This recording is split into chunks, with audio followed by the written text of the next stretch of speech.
Dios te bendiga, amado hermano. Quiero invitarle a abrir su Biblia en el libro de Apocalipsis, capítulo 3, del versículo 14 en adelante. Hemos estado hablando de la iglesia, o mejor dicho, de las iglesias. 7 iglesias de Asia, a las que el Señor mandó un mensaje. Estas iglesias variaban en su situación espiritual. Cada una tenía una situación particular. Eso pasa con las iglesias locales y también pasa con nuestras vidas.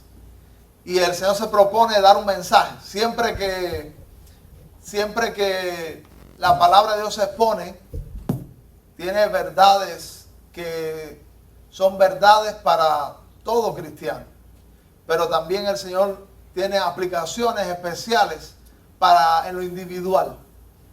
Y nosotros podemos preguntarnos, Señor, ¿qué tú me estás diciendo a mí? ¿Qué palabra tú tienes para mi vida? ¿Qué tienes que decirme a mí en lo personal? En Apocalipsis capítulo 3, versículo 14 en adelante, se le escribe a la iglesia de la Odisea, una ciudad con riqueza, una ciudad que había prosperado. Dice la Biblia allí, por favor, acompáñame mirando la Biblia. Dice: y escribe al ángel de la iglesia en la Odisea: he aquí el amén, el testigo fiel y verdadero, el principio de la creación de Dios, dice esto: yo conozco tus obras, que ni eres frío ni caliente. Ojalá fueses frío o caliente. Pero por cuanto eres tibio y no frío ni caliente, te vomitaré de mi boca. Porque tú dices: yo soy rico y me he enriquecido y de ninguna cosa tengo necesidad. Y no sabes que tú eres un desventurado, miserable, pobre, ciego y desnudo. Por tanto, yo te aconsejo que de mí compres oro refinado en fuego, para que seas rico, y vestiduras blancas para vestirte, y que no se descubra la vergüenza de tu desnudez. Y unge tus ojos con colirio para que veas. Yo reprendo y castigo a todos los que amo. Sé pues celoso y arrepiéntete. He aquí, yo estoy a la puerta y llamo. Si alguno oye mi voz y abre la puerta, entraré a él y cenaré con él y él conmigo. Al que venciere, le daré que se siente conmigo en mi trono, así como yo he vencido y me he sentado con mi Padre en su trono. El que tiene oído, oiga lo que el Espíritu dice a las iglesias. Amén. Oremos una vez más. Señor, te damos muchas gracias, porque es un privilegio poder alabarte. Y estar en este lugar es un beneficio para nosotros mismos. Nos hace bien adorarte. Y nos hace bien también escuchar tu palabra.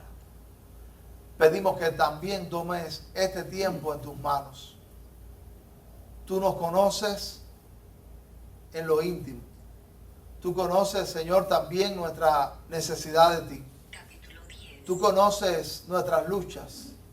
Tú conoces también nuestras deficiencias espirituales. Permite que el mensaje a la Odisea pueda cobrar vida para nosotros. Aquello en lo cual nos quieres enseñar, aquello en lo cual nos quieres también animar. Señor, te pedíamos que tú bendijeras nuestro corazón y nuestra mente. Quizá alguno llegó con cargas en esta mañana y con luchas. Pedimos, Dios del cielo, que tú provoques que todo obstáculo sea quitado y que nosotros podamos ser bendecidos en este servicio. Anímanos en la vida cristiana. Anímanos a avanzar contigo. Y también, Señor, ayúdanos a conocer más y más tu palabra. Muchas gracias por este domingo. En el nombre de Jesús oramos. Amén. algunas verdades que hemos estado repitiendo en otros momentos es que hay una iglesia universal, una iglesia que Cristo viene a buscar y una iglesia que no es una denominación, una iglesia que no es tampoco regional, sino que es mundial. La Biblia dice que habíamos visto en uno de los mensajes acerca de las iglesias que dice la Biblia que las puertas del Hades no prevalecen contra la iglesia. Y dijimos que cuando Jesús dijo esto, que las puertas del Hades no prevalecen contra la iglesia, está pensando en la iglesia universal. ¿Cuántos se acuerdan de eso si estuvieron eso? O sea que la iglesia de Cristo, ni el infierno que se levanta contra ella la va a hacer desaparecer. Cuando Cristo venga, Él viene a buscar una iglesia que es de todo lugar, que quizás tiene diferentes apellidos, pero que es la iglesia del Señor.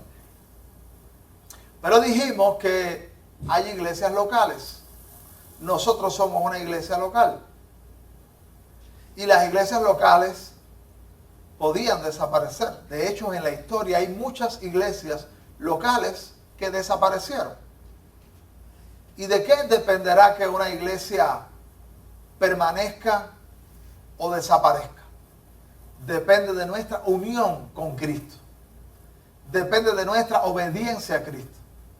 Depende de nuestra entrega a Cristo. Muchas iglesias han desaparecido. Por supuesto, al final de los tiempos, Cristo viene a buscar la iglesia universal. ¿Qué nos define como iglesia? ¿Qué te define como iglesia? La iglesia es el pueblo de Dios.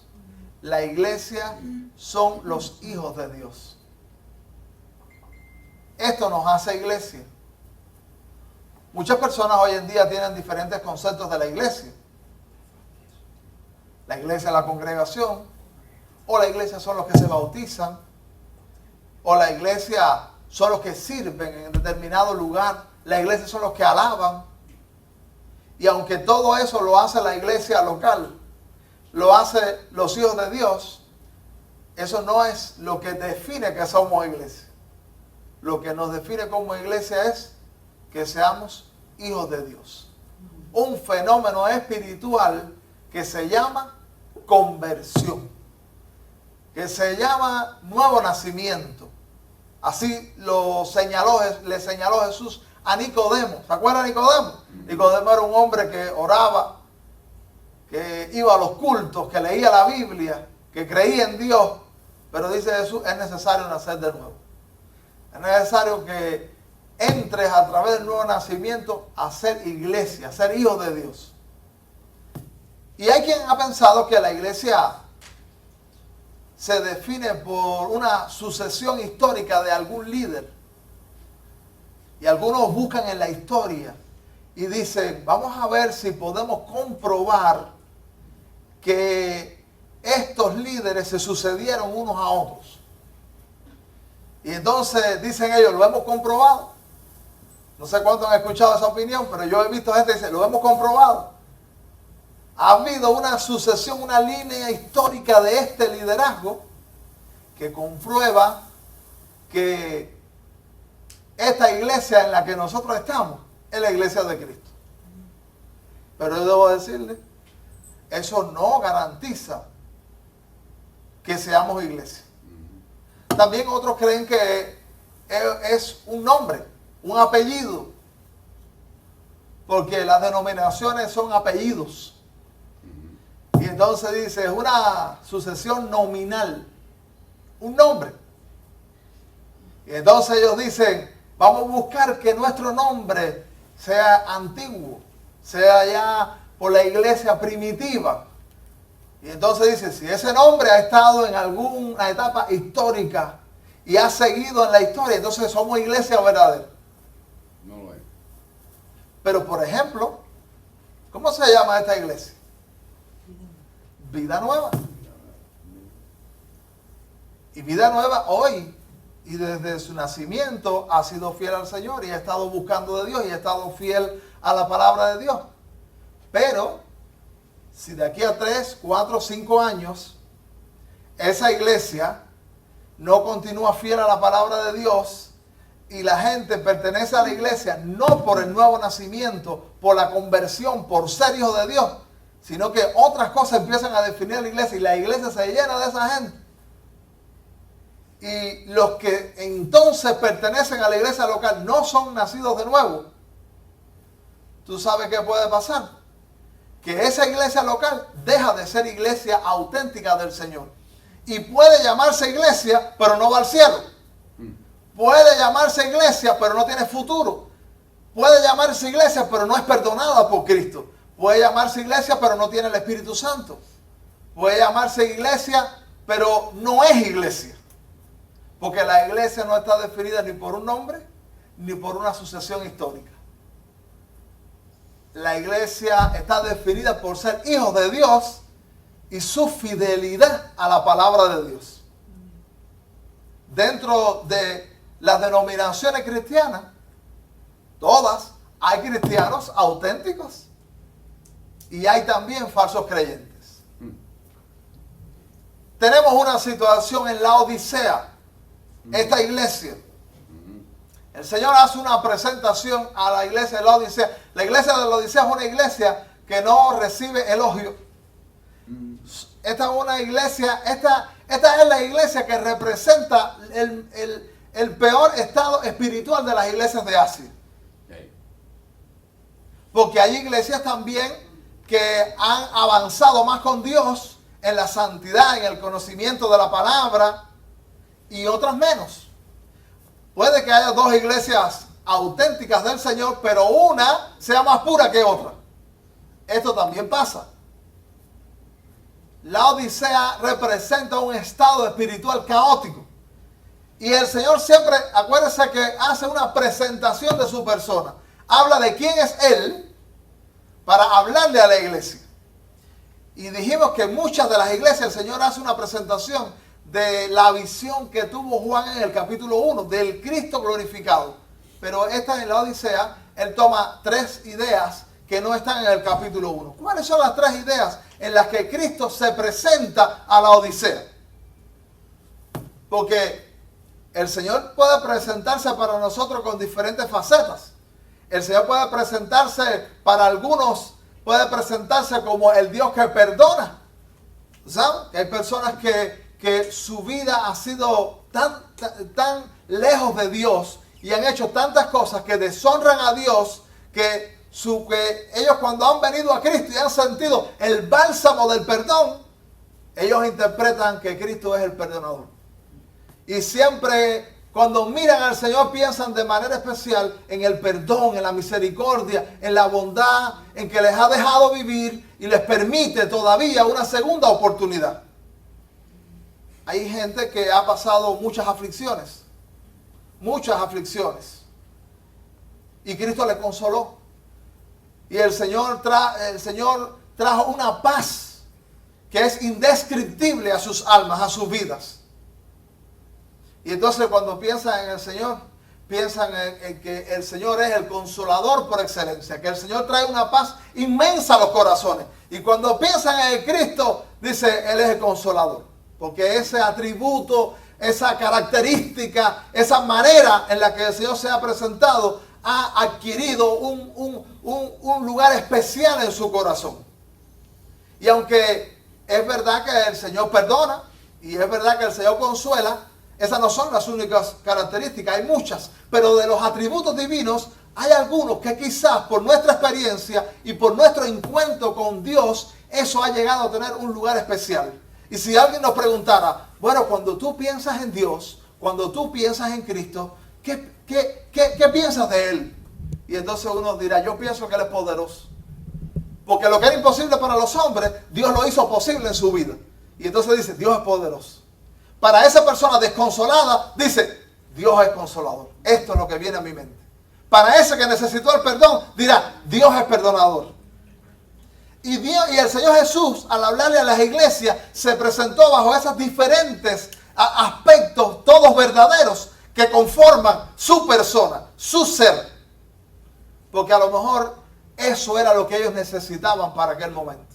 ¿Y cuáles son los tres aspectos que el Señor señala acerca de su persona para la iglesia de la Odisea? Mira la Biblia. Vamos a leer el versículo 14 un momentico. Dice, escribe al ángel de la iglesia en la Odisea. Y el planteamiento es, escribe, he aquí, el amén. Este es el primero. El amén. La palabra amén quiere decir verdadero. Quiere decir fiel. Quiere decir que así sea. Que es una afirmación. Amén habla de certidumbre. Amén habla de confirmación. Y dice la Biblia que Jesús es el amén de Dios. La afirmación de Dios, la verdad de Dios. Fíjense cómo Jesús se presenta. Él es el amén.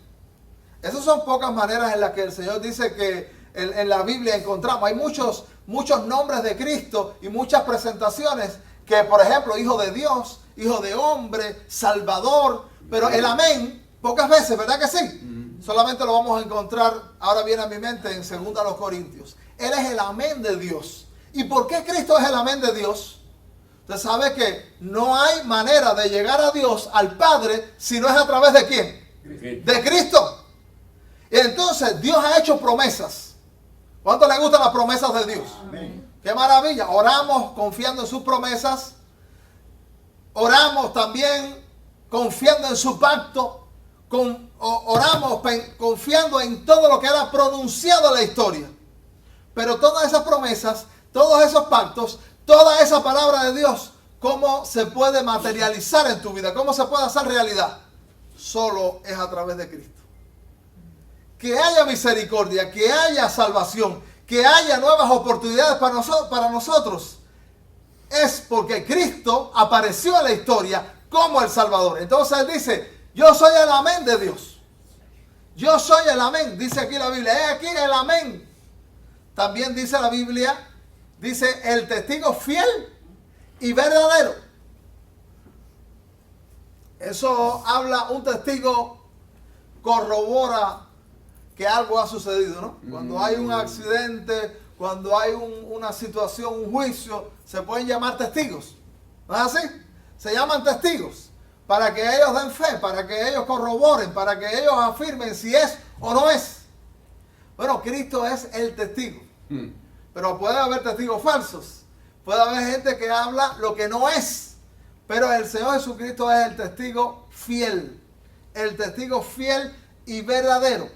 Él es un vocero divino que habla la verdad y que en Él podemos confiar. Cuando Él pronuncia algo, cuando Él dice algo, en Él podemos confiar. Es el testigo fiel y verdadero. Y hay una expresión bíblica aquí, dentro de esta presentación que el Señor está haciendo para nuestras vidas, que se ha prestado para que algunos falsos maestros la enfaticen y quiten la verdadera naturaleza de Cristo o traten de enturbiar la persona del Señor. De que Cristo no es Dios. Dice la Biblia, el principio, ¿qué dice? Creación. De la creación de Dios.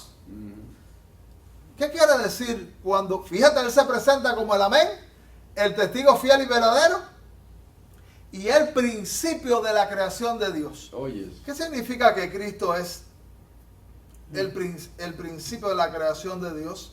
Algunas personas han dicho, no, es que fue el primer ser creado.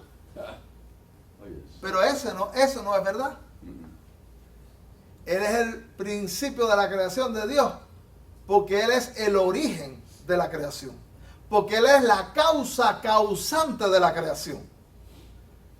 Sin Cristo no hay creación. No.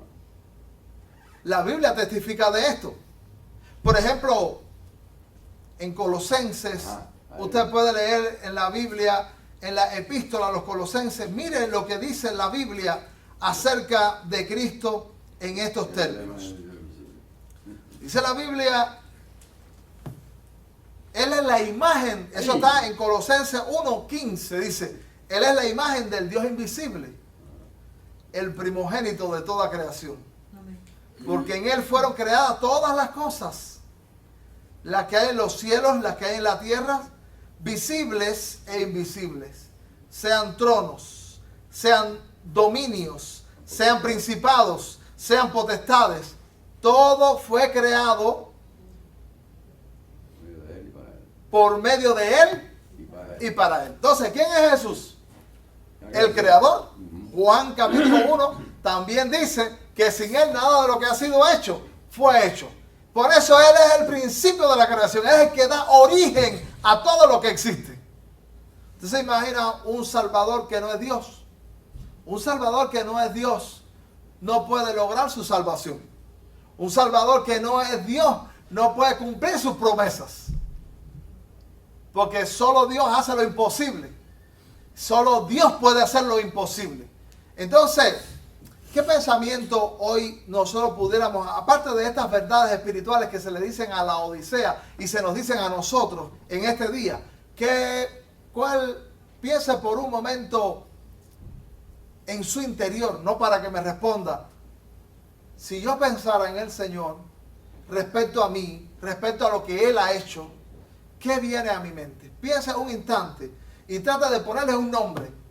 Señor, cuando yo pienso en que tú te presentas a mí y que tú has actuado en mi vida, ¿en qué pienso? ¿Qué resalta de Jesucristo para ti?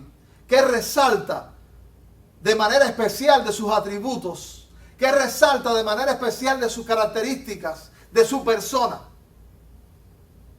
Es útil a veces pensar en los atributos divinos.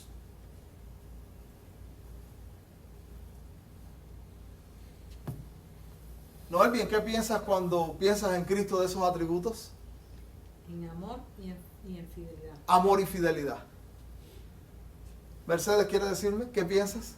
Misericordia y poder. Misericordia y poder. David, ¿quieres decirme? Andreina, ¿quieres decirme? Perdonador. Junior, ¿quisieras decirme? Casi todos. No lo voy a preguntar a todos porque no nos daría tiempo, pero yo sé que todos tendrían algo en su mente.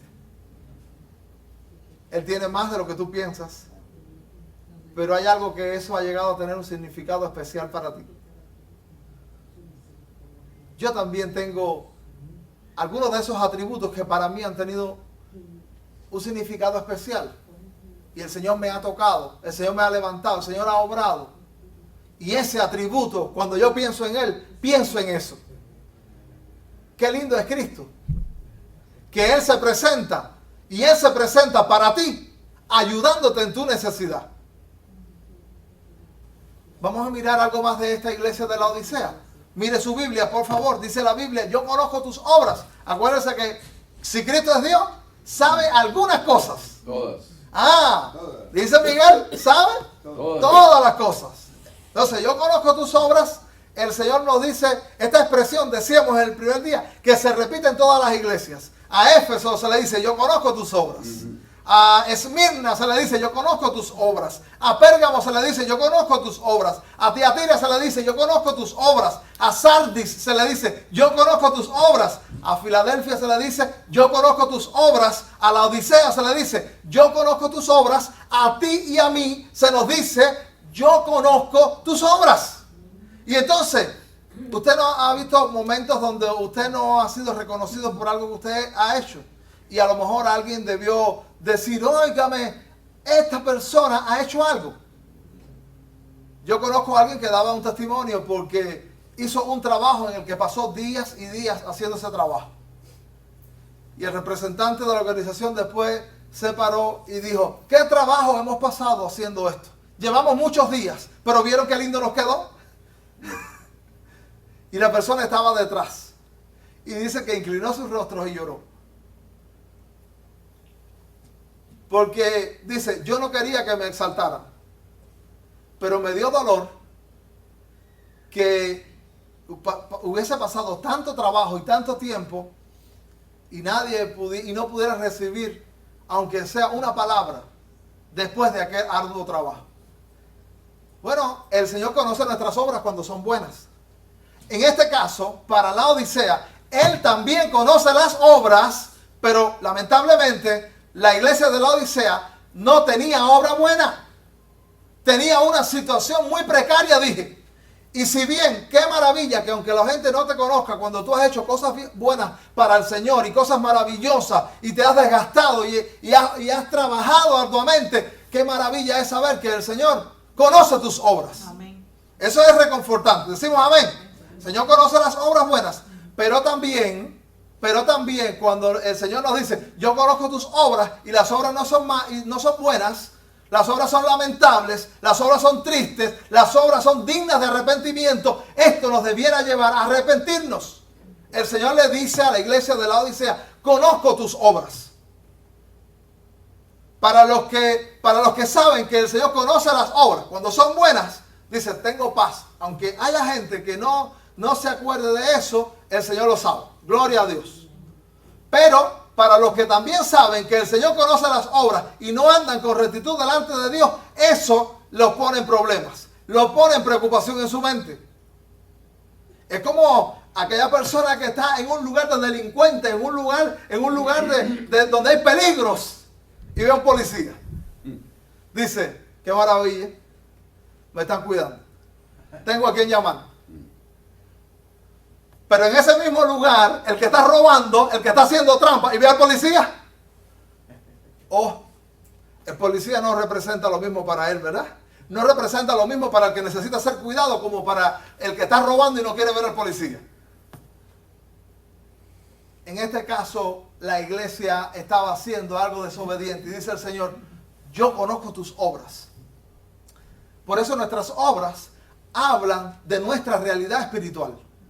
Si es auténtico cristiano, la Biblia dice que tiene una historia de vida piadosa. Una historia de vida que honra a Dios.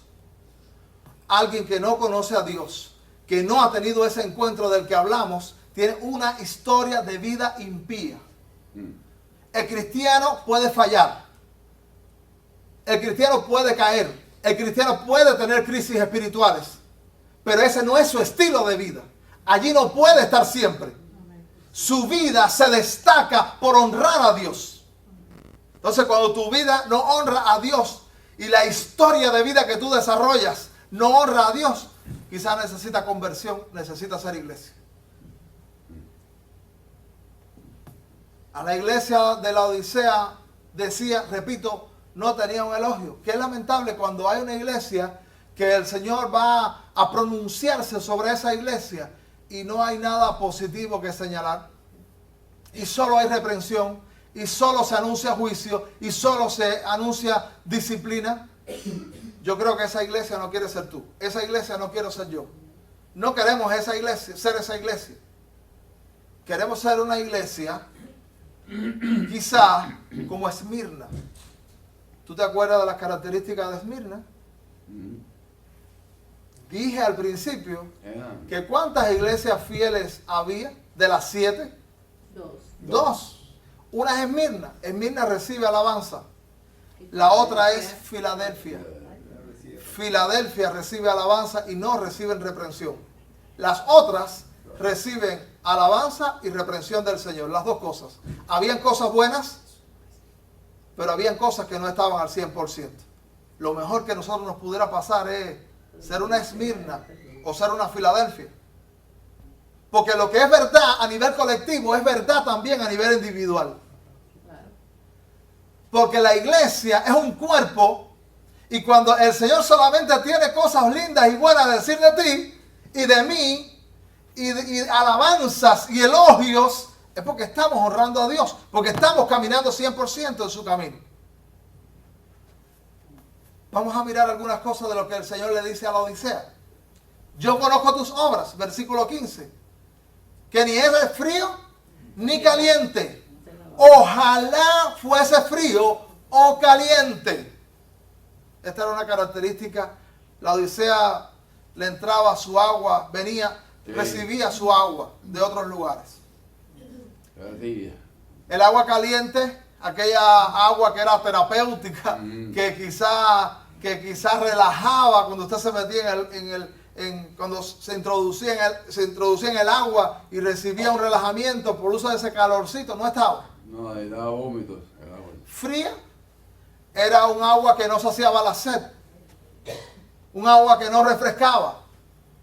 No es caliente ni fría. Usted sabe que yo no sé cuánto les ha pasado esto que les voy a contar. He ido a hablar a personas, a predicar el evangelio.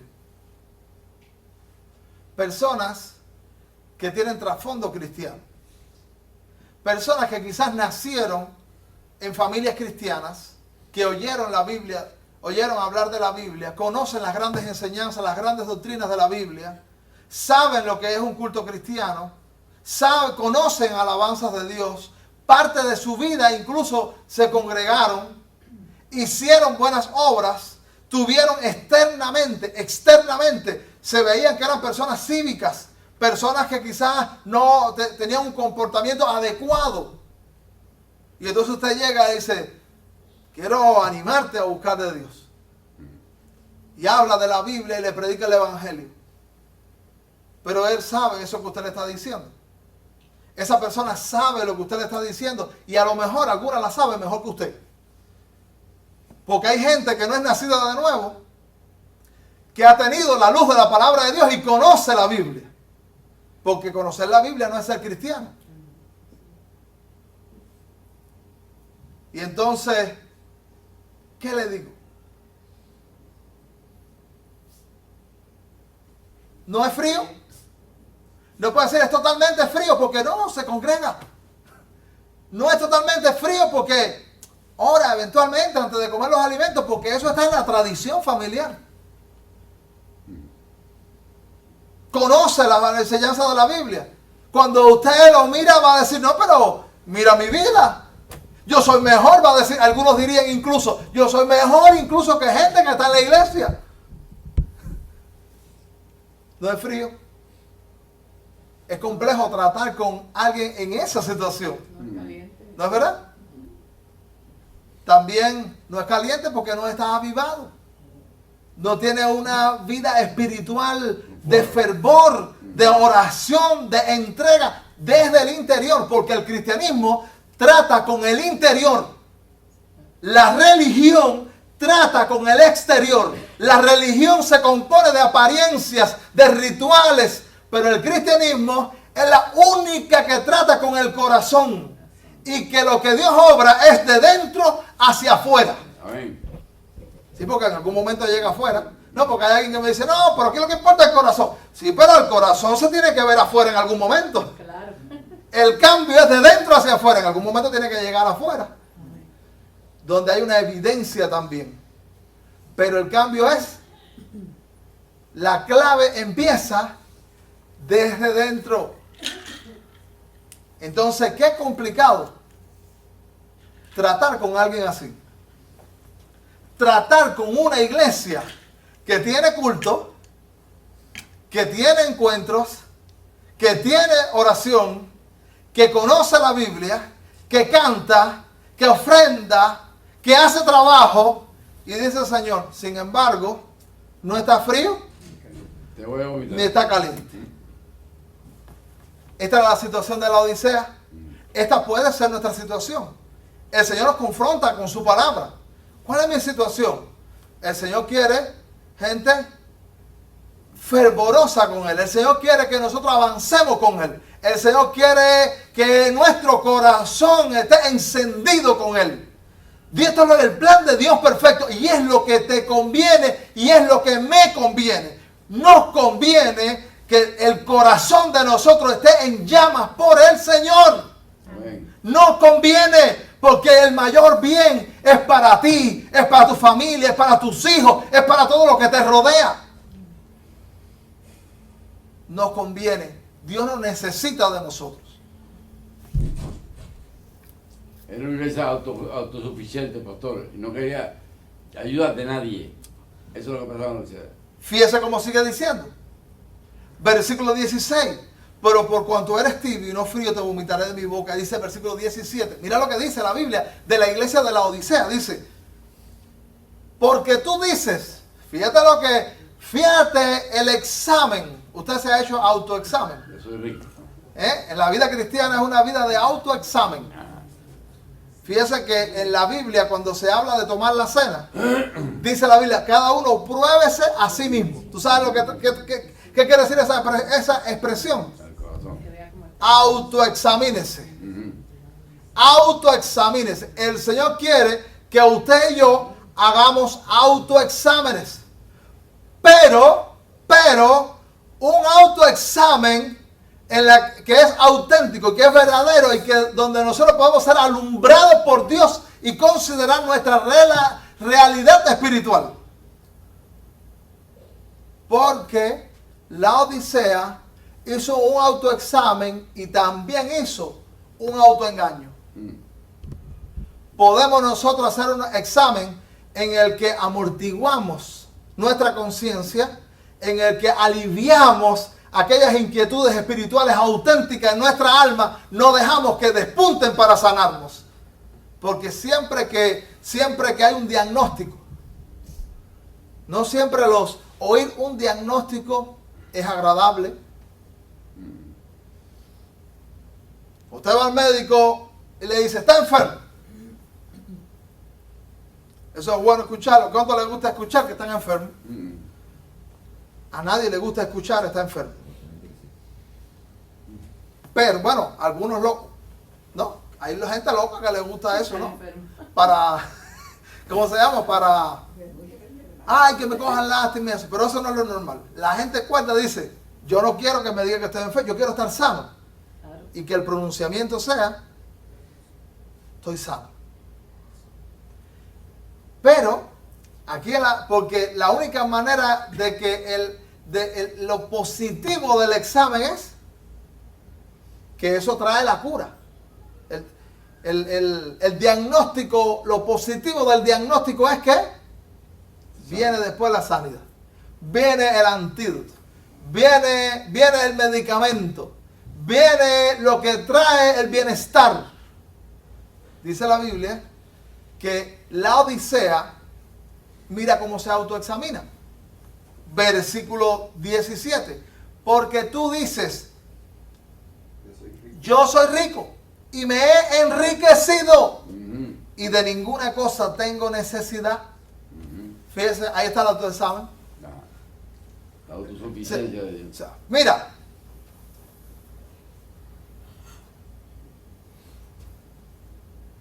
yo estuve en una iglesia donde mucha gente estaba continuamente diagnosticando a otros. Dice, están mal en esta iglesia. Están mal en esta iglesia. Tú estás mal, le decía uno. Otro dice, tú estás mal. Tú estás mal. Y tú estás mal. ¿Y cómo estás tú? No, yo estoy bien. Decía así.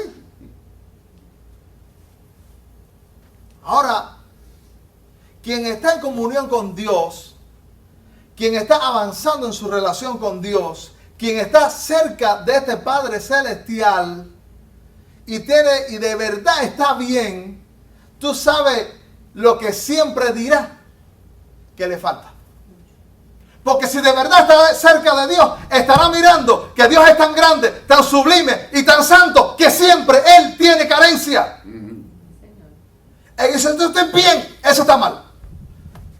El que dice, estás bien, ese es el que tiene problemas. Yo soy rico, dice la Odisea. Bueno, y la Odisea era una ciudad próspera.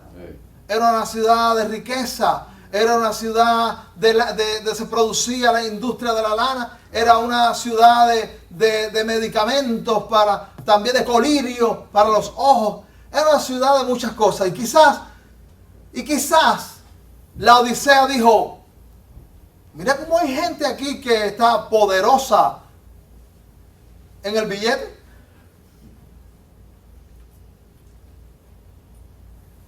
¿Sabe lo que el Señor también nos enseña? Que no siempre la prosperidad material es una señal de bienestar espiritual. Esto le pasaba a la Odisea, si leíste bien. Gloria a Dios si tenemos las dos cosas. Pero lo que quiero decirte, no te engañes de que prosperidad material es igual a prosperidad espiritual, porque este fue el problema de la Odisea. Hay mucha gente que buscaban de Dios, se consagraron a Dios, fueron fieles a Dios, servían a Dios. Dios les bendijo también producto de esa búsqueda y de esa entrega. Dios bendijo los negocios, Dios bendijo el trabajo, Dios les dio, y cuando avanzaron, abandonaron a Dios. Y aquello que fue prosperidad de Dios contribuyó a que un día ellos, en vez de decir, estoy con Dios y he sido bendecido, voy a continuar con Él, dijeron, no tengo necesidad de Dios porque me he hecho autosuficiente, estoy poderoso. Dios nos libre que llegan bendiciones a nuestra vida y lejos de enfatizar nuestra fidelidad a Dios, nos separamos de Él porque creemos que ahora somos autosuficientes. El autoexamen, el diagnóstico de la Odisea, soy rico. Raíz de todos los males. No, soy Dios, no tengo necesidad. Ahora, ¿qué es el diagnóstico divino? Mira lo que dice la Biblia. Versículo 17, más adelante. Y no sabes, fíjate que esta iglesia de la Odisea había dejado de tener claro en su mente, dice, no sabes. Porque lo que hace el pecado es que nos hace gente ignorante, gente con poca sabiduría, gente torpe, gente que hace, tú sabes que el pecado nos hace ridículos. El pecado nos hace ridículos. Yo veo gente con tal extravagancia, con tal actitud. Y yo digo, mira cómo Satanás lo cogió para el trajín. Haciendo el ridículo. La Odisea se había convertido en un payaso de iglesia. Solo Dios nos hace ser gente sensata, prudente. Solo Dios nos encamina en la dirección positiva. Solo Dios hace gente ecuánime. No sabes. Dice, no sabes que tú eres un desventurado. Fíjese los primeros diagnósticos. ¿Qué era la iglesia de la Odisea? Un desventurado. Sigue diciendo, miserable. Óigame, el Señor está apretando, ¿eh?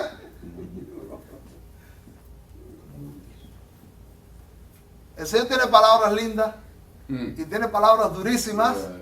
Vamos a recibir solamente las buenas y las duras no. Yo llegué a un lugar y me preguntaron una opinión y yo dije, yo creo haber sido fiel a la palabra de Dios, pero mi palabra fue dura. Y me dijeron, no hables así, pero tú no puedes hablar así. Y yo le digo, bueno, si Cristo lo hizo, yo creo que me puedo convertir en eco de eso. Porque Cristo dijo, Cristo llevó recio al mundo religioso de su época. ¿Cuántos saben eso? Sí. Le dijo generación de víboras, eso está suave. Perros. Paredes blanqueadas, sepulcros blanqueados. Eso está duro. El Señor dice, no, la Odisea, tú no eres rica. Tú no eres Dios. Tú no estás bien. Dice, tú eres desventurado, tú eres miserable. Y yo te quiero decir una cosa. ¿Cuánto nos gusta que nos digan una palabra dura? A mí no me gusta. Yo creo que también en el sano juicio no nos gusta que nos digan palabras duras. Pero también quiero decirte, la Biblia dice que el que nos ama nos dirá la verdad. Y digo eso porque para recibir palabras duras hay que ser maduro. Alguien infantil se pone bravo con cualquier cosa, pero alguien maduro valora si lo que le están diciendo es la verdad y dice, lo recibo aunque sea duro, y también interpreta que hay amor en quien se lo está diciendo. Y no hay nadie más amoroso que Dios. Amén. No hay nadie más lindo, más bondadoso, más misericordioso y que desee tu bien y mi bien que este Dios. Y el Señor dice, desventurado, miserable, pobre, mira, dice que es rico, dice el Señor, pobre, ciego y desnudo.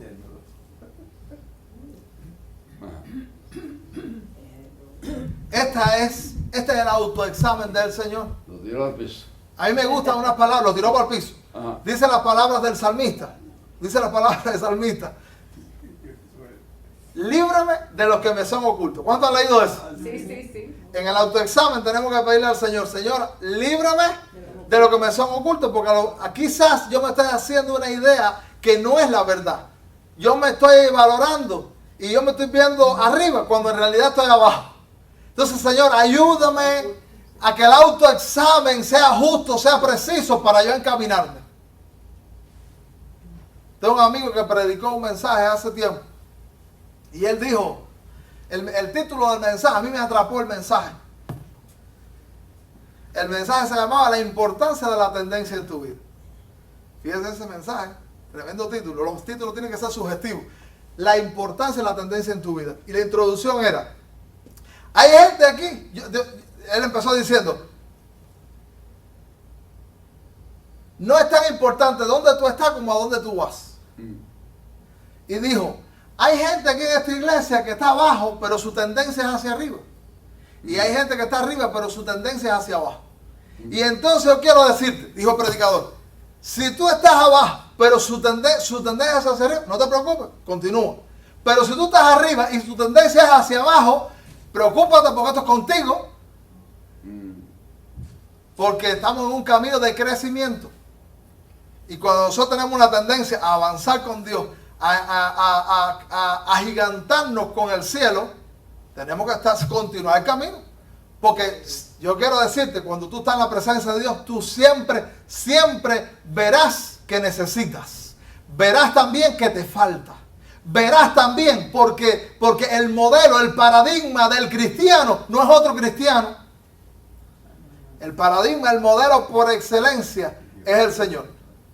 Y cuando tú dices, déjame ver cómo estoy, déjame medirme, tú dices, qué flaco estoy, qué débil estoy, qué desnutrido estoy, cuánto me falta. Eso es una persona también que está bien. El Señor hace esta calificación. Señor, ayúdame a ver cuál es mi condición, porque si yo estoy abajo, pero yo puedo autoexaminarme, voy para arriba. Por tanto, viene el consejo divino. Versículo 18, por tanto yo te aconsejo que de mí compres oro refinado. Mira que el dueño, tú sabes que en los profetas menores dice que el Señor es el dueño del oro y de la plata. Por supuesto, aquí el Señor no quiere que nosotros interpretemos el oro físico, sino la riqueza espiritual. Tú sabes que el mundo físico procede del mundo invisible. Lo dice Hebreos capítulo 11. Dice Hebreos capítulo 11, cuando habla de la fe, que lo que se ve fue hecho. Entonces, hay gente que da tanta importancia a lo material que al final tampoco encuentra lo material. Porque la fuente de todo el bien es Dios. La fuente de todo el bien que usted y yo podamos disfrutar es Dios. Amén. Entonces, quien tiene a Dios, cuenta con los almacenes del cielo. En los almacenes del cielo nunca hay escasez. Esos son unos guarejados grandísimos que hay arriba. El Señor no tiene límites nunca. Y quien tiene a Dios, tiene lo de Dios. Entonces, ahora la compra que nosotros hacemos es una compra sin dinero. La compra que nosotros, porque aquí dice la Biblia, mira como dice el versículo 18, yo te aconsejo que de mí compres oro refinado en fuego. O sea que el oro refinado en fuego es el oro más puro. Es el oro que ha sido liberado de toda impureza. Se metió en el crisol, en el horno hasta que estuvo totalmente puro. Compra oro refinado. ¿Cómo compramos? ¿Cómo es esta compra? Esta compra es sin dinero porque es por la gracia de Dios. Amén. Comencé leyendo hoy en el libro de Isaías. Usted puede volver a leer. Dice, a todos los que están necesitados, vengan y compren sin dinero. Porque no hay nada que usted pueda dar para obtener los beneficios de Dios. No hay nada que tú y yo podamos hacer para tener los beneficios de la salvación. Este es un regalo Esto es una dádiva. Esto es la gracia de Dios, que es el favor inmerecido. Esta compra quiere decir, abre tus manos, estira tus manos vacías y deja que yo ponga. Dice la Biblia, sé pues celoso y arrepiéntete. El arrepentimiento, ¿a cuánto les gusta el arrepentimiento? Acuérdate que arrepentimiento quiere decir cambio. Si hay alguien que dice, yo me arrepentí, pero continúa en el mismo camino, ya le podemos adelantar que no se ha arrepentido. Si hay alguien que dice, yo me arrepentí y está caminando en otra dirección, hay un auténtico arrepentimiento. La palabra arrepentimiento es cambio. Cambio, literalmente. Metanoía en griego. Cambio. Dice celoso y arrepiéntete. Es decir, cambia la dirección, le estaban diciendo a la iglesia de la Odisea. Bueno, hay algo en nosotros que dice que necesita hoy de nuestro arrepentimiento, de ese cambio, de un genuino cambio de dirección en el que ya no vamos a seguir en el mismo camino. Me gustó mucho, hace tiempo leí sobre el arrepentimiento. Y el escritor pone un ejemplo. El arrepentimiento toca la mente, el arrepentimiento toca las emociones, el corazón, y el arrepentimiento nos hace tomar decisiones. Es decir, que el arrepentimiento también es algo práctico. Y entonces dice, les voy a poner un ejemplo de lo que es arrepentirse. Dice, imagínense una persona que está en la terminal de trenes y va para un cierto lugar y anuncian que el tren llegó y la persona sale, se monta en el tren echa a andar y cuando lleva como una hora en el tren avanzando, alguien hace un comentario en la fila anterior de que cuando llegue a tal lugar le dice, ¿cómo que cuando llegue si esto no va para allá? Dice, no, sí, este tren es el que va para tal lugar. Y entonces la persona averigua y se da cuenta de que está en el tren equivocado. Lo primero es que lo entendió en la mente. Pero ¿cómo usted cree que se siente alguien que se montó en el tren equivocado? Se siente mal, toca las emociones. Se siente mal porque dice, perdí el dinero, perdí el tiempo y ahora tengo que volver atrás. Se siente mal. Y lo tercero es, ¿qué usted cree que hace la persona que lo entendió y se siente mal? Tomar la decisión de bajarse. El arrepentimiento, tú entiendes que estás en el mal camino. Te sientes mal porque has pecado contra Dios. Y la tercera cosa, te bajas. Te bajas de ese tren. Te quitas de ese camino. Cuando hay arrepentimiento, usted abandona el camino. Dice la Biblia. Dice, y termino con este pasaje de la Biblia. Este pasaje que les voy a leer ahora. ¿Se ha usado para evangelismo? Yo creo que sí, que se puede usar para evangelismo, porque también es verdad que el Señor está buscando que la gente sea salva. Pero tú sabes a quién primordialmente se le dijo este versículo, a la iglesia de la Odisea. Mira cómo dice este versículo 20, he aquí yo estoy a la puerta y llamo. El Señor está tocando a la puerta y llamo. Dice, si alguno oye mi voz y abre la puerta, entraré a él y cenaré con él y él conmigo. Fíjese usted, puede que una iglesia local deje al Señor afuera. Yo creo que hay muchas iglesias que han dejado al Señor afuera. El Señor tratando de entrar cuando Él es el que debe ser celebrado en la iglesia, cuando Él debe ser reconocido en la iglesia, cuando Él es la cabeza de la iglesia, cuando Él es el que manda en la iglesia. Pero tú sabes qué pasa, que la iglesia hace lo que Cristo no ha mandado. Dice lo que Cristo no ha dicho. Trabaja en una dirección que no es la que Cristo ha mandado. Y entonces dice el Señor, he aquí, estoy a la puerta y llamo. O sea, hay muchas cosas que nosotros, nuestro estilo de vida, nuestras maneras, tú tienes que pensar, esto es conforme a Cristo. Porque el Señor está trabajando para que la iglesia local pueda estar dirigida por el Señor Jesucristo. Puede estar encaminada por Él y Él forme el centro. ¿Quién manda en la iglesia? Jesús. Pero cuando no se le hace caso a sus órdenes, a sus métodos, a sus maneras, a sus criterios, se le ha sacado. No. Aquí estamos nosotros. Y aquí vamos a hacer lo que nos gusta a nosotros. Aquí vamos a hacer lo que nos complace a nosotros.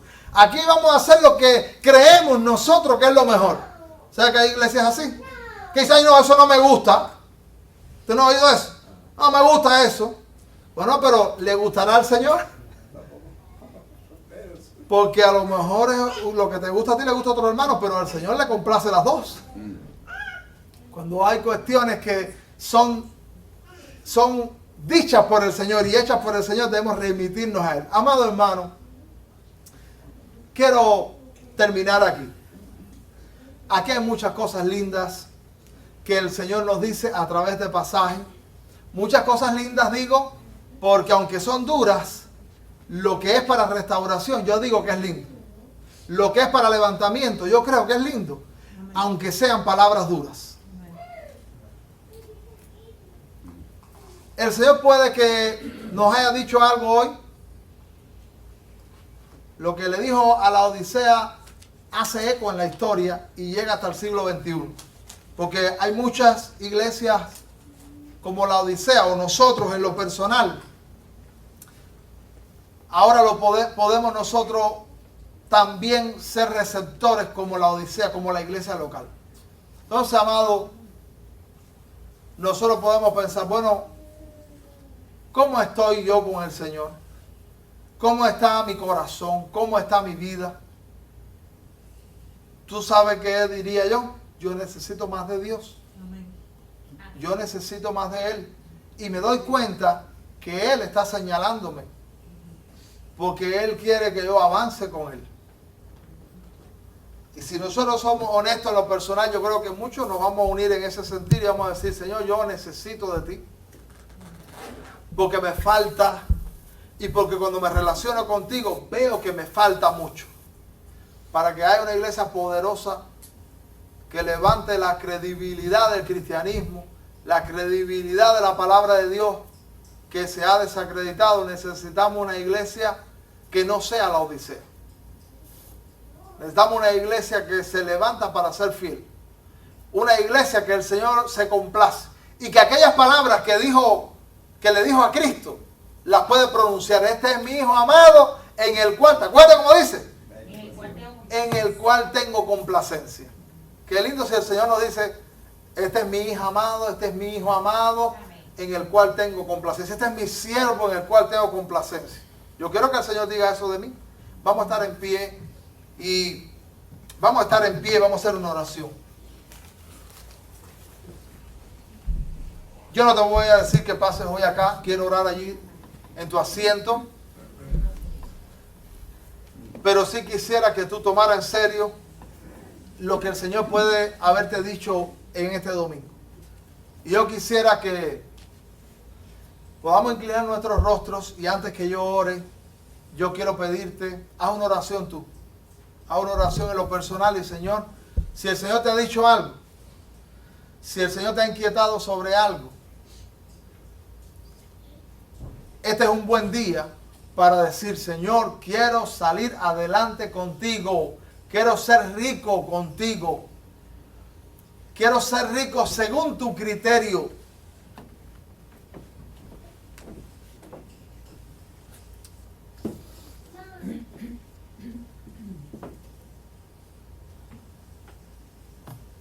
Señor, muchas gracias por la iglesia.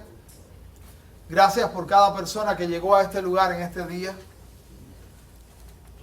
Muchas gracias, Señor, por tu palabra, que a veces tiene palabras de elogio y tiene promesas, pero también a veces tiene palabras duras, pero que nos hacen bien, porque son para sanidad, son, Señor, para preservarnos.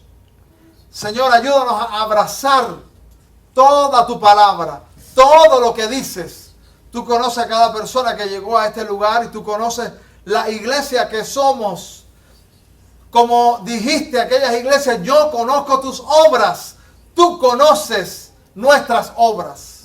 Tú nos conoces en lo íntimo, tú nos conoces en lo personal, tú conoces lo positivo y también lo negativo. Pedimos, Señor, que tú nos inquietes Pedimos que tu Espíritu Santo trabaje en nuestro corazón, que la iglesia avance, que la iglesia abandone lo que te deshonra, se consagre, se santifique, ame tu palabra, ame la oración, ame estar reunidos como creyentes, juntos, Señor, en armonía. Señor, concédenos ser una iglesia para la que tú tienes elogios, para la que tú tienes alabanza, para la que tú tienes palabras positivas. Señor, ayúdanos en este día. Te pedimos, Señor, que aquella obra satánica que estorba el avance espiritual, tú reprenda la obra satánica, tú obstaculice la obra del diablo, la obra del infierno.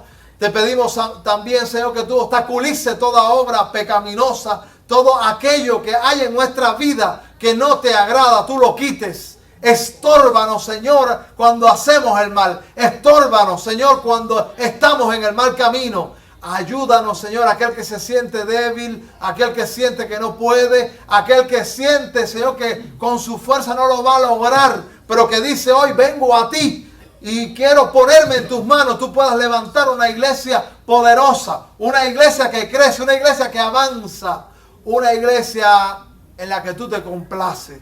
Sana a algún enfermo, Señor. Levanta a alguno que está deprimido, que está caído. Señor, rodéanos de tu bendición en este día. Oramos por aquella persona que no pudo llegar este domingo. Bendícele también. Y ya que la obra de tu Espíritu, la visita de tu Espíritu pueda trabajar y pueda inquietar. Muchas gracias por escucharnos. En el nombre de Jesús. Amén y amén.